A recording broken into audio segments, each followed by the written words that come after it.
Hello, everyone. Welcome to the Concern Podcast, where we unpack political, socio-economic, and cultural stories shaping our world. I am Emmanuel Taban.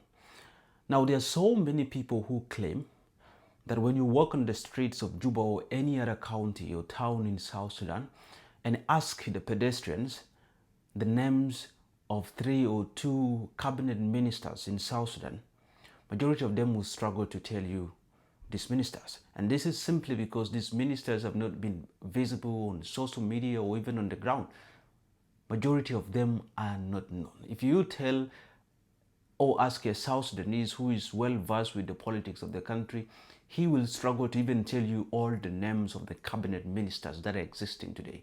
And this is also due to the fact that the country's cabinet keeps changing at least every 2 weeks or so.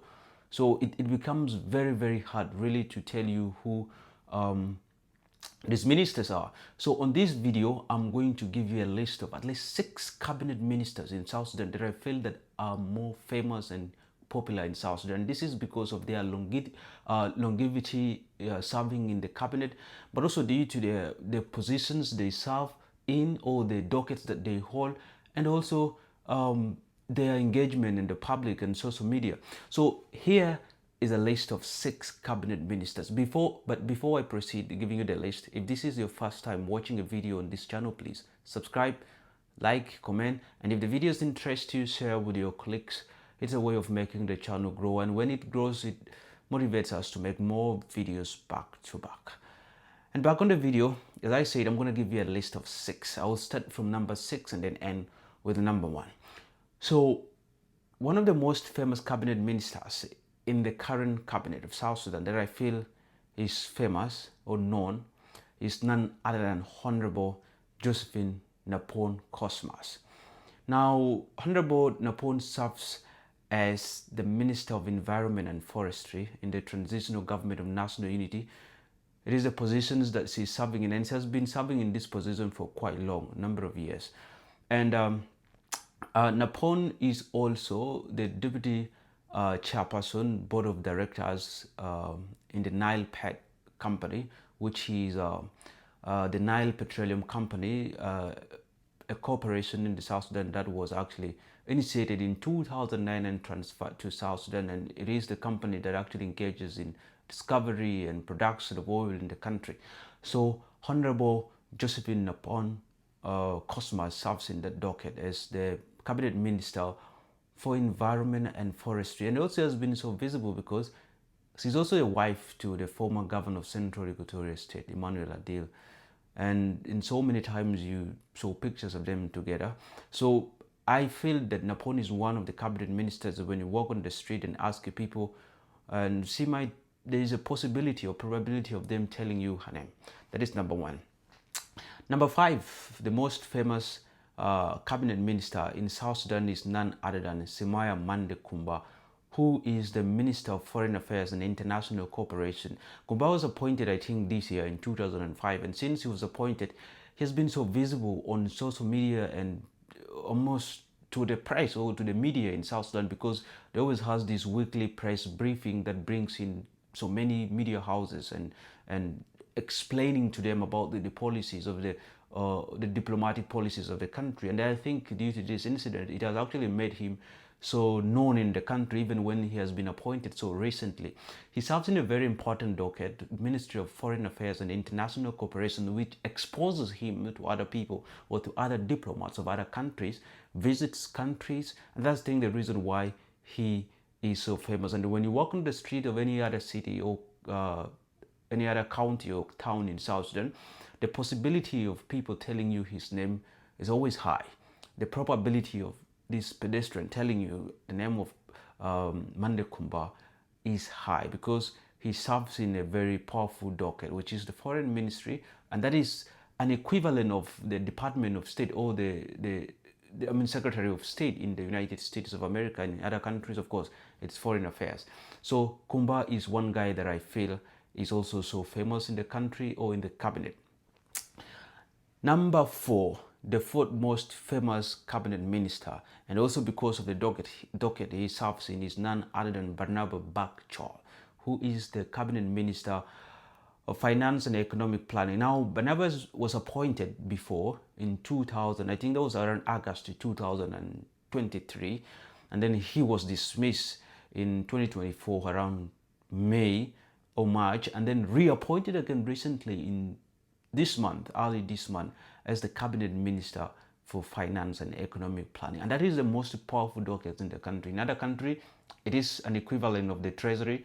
And South Sudan, it's the Minister of Finance and Economic Planning, is the one that deals with almost financing the entire economy of the country, all sectors.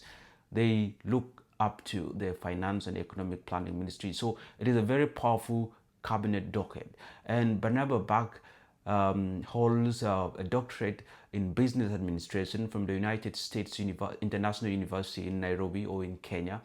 And he is an economist by profession, very, very powerful person, and he is serving as the cabinet minister for finance and economic planning. And for that reason, I feel when you walk on the street and ask people to give you the name of the minister of finance and economic planning, the possibilities of them giving you the name of Barnaba Bak Chol, it's very, very high. And for that reason, that brings him on position number 4 as the most famous cabinet minister in the country. And coming to number 3, the famous cabinet minister in South Sudan is none other than Port Kang Chol. Port Kang Chol is the Minister of Petroleum in South Sudan. He is a member of the South Sudan People's Liberation Movement in opposition. And yeah, he is a lawyer by profession. He went to his primary school in the refugee camp in Ethiopia. He went to his high school as well in Ethiopia. And his university, he studied at Cavendish University in Uganda, where he graduated with a bachelor's in laws, and he is a lawyer by profession. Prior to 2013, he served in the office of the Deputy Secretary General of the South Sudan People Liberation Movement Party. And in 2013, when President Kiir actually reshuffled or sacked his entire cabinet, and for fear of being targeted, Port Kang Chol departed Juba with Riek Machar, and he fled Juba, and later on he became a member of the SPLM-IO, and he was appointed as a leader of the youth wing of the SPLM-IO in 2018. After the revitalized peace agreement in 2020, Port Kang Chol was appointed under SPLM-IO as the Minister of Petroleum, a very, very powerful and important docket. That is the one that Port Kang Chol serves in. I know so many people might have the controversy that he is still under trial, but he is under trial, of course, but he is not been proven guilty. So as long as he's not yet proven guilty, he is the ultimate and the relevant position holder of that docket, the Ministry of Petroleum. He is still the Minister of Petroleum, and that is Port Kang Chol. And he has become so much famous due to the current trial that is actually going, where he is the main suspect in this prosecution, and that brings his name, the most famous cabinet minister, number 3. And when you walk on the street, there's possibility of people telling you his name, of course, because he is a very famous guy. And coming on the second position, the most famous cabinet minister in the country is none other than Dr. Martin Elia Lomuro, who is the cabinet minister of cabinet affairs. He is the minister of cabinet affairs at South Sudan Revitalized or the unity government. Elias Lomuro is one of the few ministers that have actually not witnessed a lot of changes in the government. Since the formation of the unity government, he has not been sacked from his position, and he's one of the luckiest guy. He has served in that position for quite long. And Dr. Martin Elia Lomuro, one thing that is been known for is that I think around 2021 he was charged with the Kenyan asset recovery department. He was charged where one of his bank accounts with the Kenyan Cooperative Bank was actually frozen. His bank accounts were frozen, and simply because he was accused of money laundering. And later on, when a court was made in Nairobi, they actually come out with a verdict that Martin Elia was not actually involved in the money laundering, and his bank account were lifted from that time. And also, one of the things to know about Martin Elia Lomuro is that he's among the few guys whose names were actually blacklisted by the United States of America in the Department of Treasury and Foreign Asset Control, because he, together with Kwal Manyang Juk, the former Minister of Defense, were actually accused of sabotaging the peace process. So that is one thing to know about Dr. Martin Elia Lomuro. He's serving as the cabinet minister for cabinet affairs, and he's been the longest He has not been disturbed just like others were played around, taken to another position. He's a few guys who survived the kill chase game.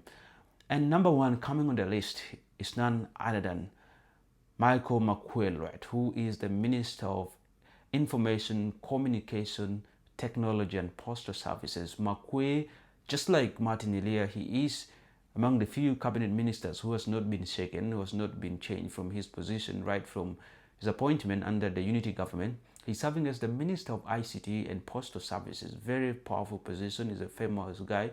He is a lawyer by profession and a legal counsel. He served as a judge, and it is from that background that he's serving as the Minister of in the cabinet for ICT and Postal Services. And one thing also about McQuaid is that McQuaid is actually designated or listed in the specially designated blocked persons.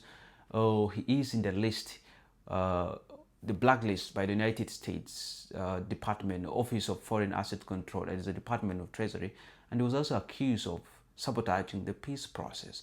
So that is one thing about Michael McQuaid that you should know. He is one of the guys that obviously when you walk on the street and you ask people that who is the cabinet minister for ICT and Postal Services, they will tell you straight away Michael McQuaid. He's the most famous cabinet ministers right now in the country. So thank you so much, guys. This is the list that I feel I should give you today, and these are the 6 most famous cabinet ministers in the country. And this is my opinion again.